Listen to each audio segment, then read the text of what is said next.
Pauline very serious in the locker room. I did actually spend a little time in that vibe room there, seeing who's relaxed, who's a little bit more intense. Pauline very intense. Lakey seemed a bit relaxed. Carissa was pulling some Hawaii wax off one of her boards and was re-waxing. Over the years and during the break, she got things started with this nice size set, Pete. And again, so there's still some waves out here. We do have the forecast from Surfline saying that we're going to get an increase through the afternoon. Of course, with that increase, we're going to have an increase in wind. So we got to be watching very closely. But you watch this wave here from Carissa getting warmed up. You know, she looks so relaxed, really. You know, this wave specifically for her, it fits right there. She's a defending champion. So she knows these rights very well.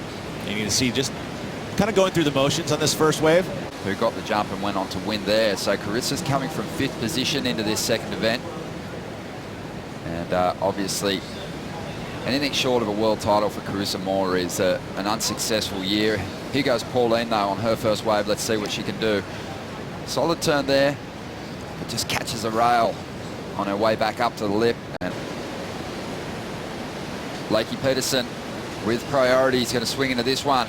Put up some of the biggest heat score totals on the Gold Coast. You can see just trying to figure out that bump on the face.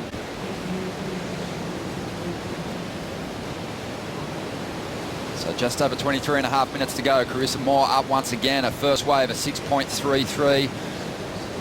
And just has no problem laying down those big moves. A little more risk in her surfing as a result over those lumps, Pete. Take a look at the replay here. You know, she was able to get into that rotation. She was in priority position for this one. You know, a nice size set wave, lays into that turn, but that bump, she had to kind of recover because she was laid over on rail almost 90 degrees with the board, and it actually flattened her out because she went over the bump. Take a look at it here in the replay from the water. There's that crease. She lays into it, and then that board flattens out, and she actually has to kind of recover, but she did well to keep the speed going. I don't mind it, though.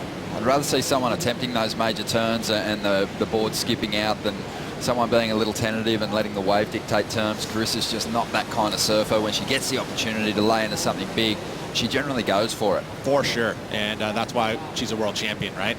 But that is actually a prime example of what happened there. That board flattened out on her. Let's see if Lakey gets a bit more aggressive on her second wave. Was just in never seen before form up there on the Gold Coast in event 1. It's smooth, you can go a little less spin, but I mean, look at Carissa and what she was able to put together last year.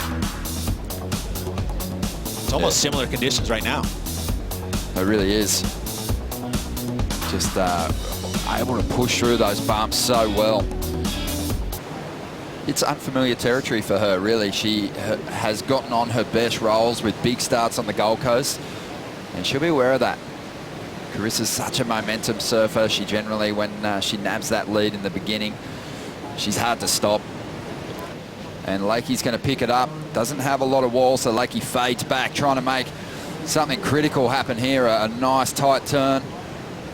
So job done on the outside. This wave's going to slow down for a moment. Lakey's keeping her board moving, just gets a little tangled on the rebound there. And then hit it hard on the inside as it shuts down. Pauline taking off now. And again, just has nothing to work with out there on the open face. Was executed very well, faded beautifully, but she didn't finish it off. Carissa now gets an opportunity to shut this heat down. Just glides through that first turn, keeping her speed flowing. And she winds through a cutback there, trying to replace a 5.27. Well, it's coming to a close now.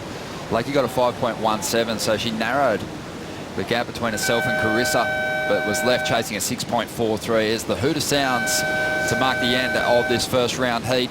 And the 3-time world champ, the 2-time event winner here at the Drug Aware Margaret River Pro, gets a comfortable victory